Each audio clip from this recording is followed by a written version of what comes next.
নমস্কাৰ কুমৰিকচুদুং মিচিং ৰেগামাম গীতাৰ মিচিং মাৰামলৈ সকলোকে আদৰণি জনাইছোঁ। আজি আপোনালোকৰ মাজলৈ মই কোলা চাউলেৰে বনোৱা চুঙা চাউলৰ ৰেচিপি আনিছোঁ।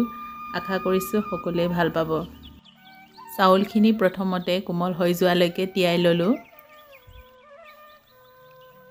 চাউলখিনি ভৰাবৰ বাবে এনেধৰণৰ কোমলীয়া বাঁহৰ চুঙা লৈছোঁ। এতিয়া অলপ অলপকৈ ভৰাই যাম।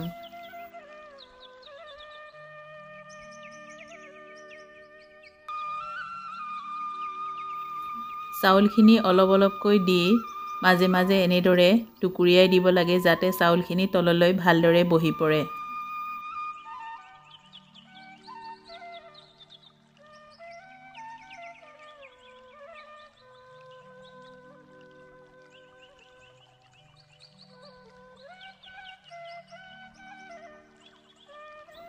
এতিয়া চাউলখিনি সিজাবৰ বাবে পানী দিম। সৰু কাপৰ জোখাৰে 2 কাপমান পানী দিছোঁ। মন কৰিব লাগিব যাতে পানীখিনি বেছি নহয়। পানী বেছি হ'লে চুঙা চাউলখিনি অলপ পেলপেলীয়া হৈ যায়। এতিয়া চুঙাটো ঢাকনি মাৰিবৰ বাবে এনেধৰণেৰে কলপাত সুমুৱাই দিম।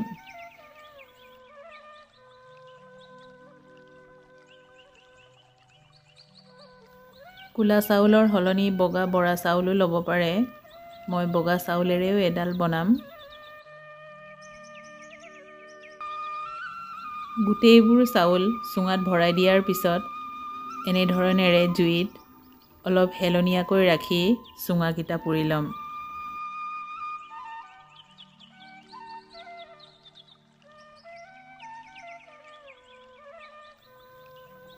চুঙাকেইটাক ইমূৰৰ পৰা সিমূৰলৈ ভালদৰে ওলোটাই দি পুৰি ল'ব লাগে।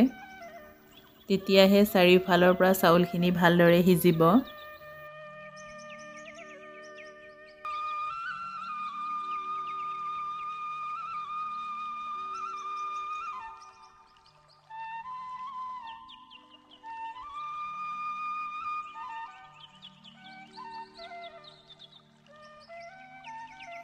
চুঙাত দিয়া চাউলখিনি খুব সম্ভৱ উতলিছেগৈ। কলপাতৰ পৰা পৰি অহা পানীৰে ধৰিব পাৰি। মাজে মাজে চুঙাকেইটাক লৰাই থাকিব লাগিব।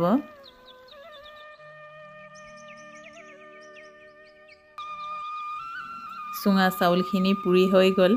এতিয়া মই কাটি দেখুৱাম। বাঁহৰ চুঙাটো কাটোতে একেবাৰে মাজৰে পৰা ফালি পেলাব নালাগে। এটা ছাইডৰ পৰা অলপ সৰু সৰুকৈ উলিয়াইহে কাটিব লাগে। এনেদৰে কাটিলেহে চুঙা আকাৰৰ শ্বেপটো ওলাই পৰে আৰু দেখিবলৈও ধুনীয়া লাগে।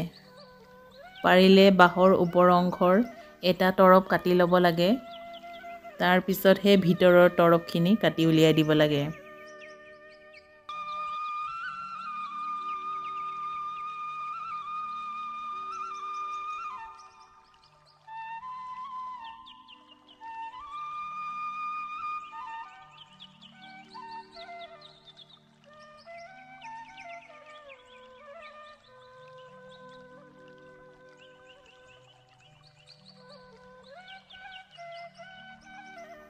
চুঙা চাউলখিনি এনেদৰে উলিয়াই ল'লোঁ আৰু খাব পৰাকৈ সৰু সৰুকৈ কাটি ল'লোঁ।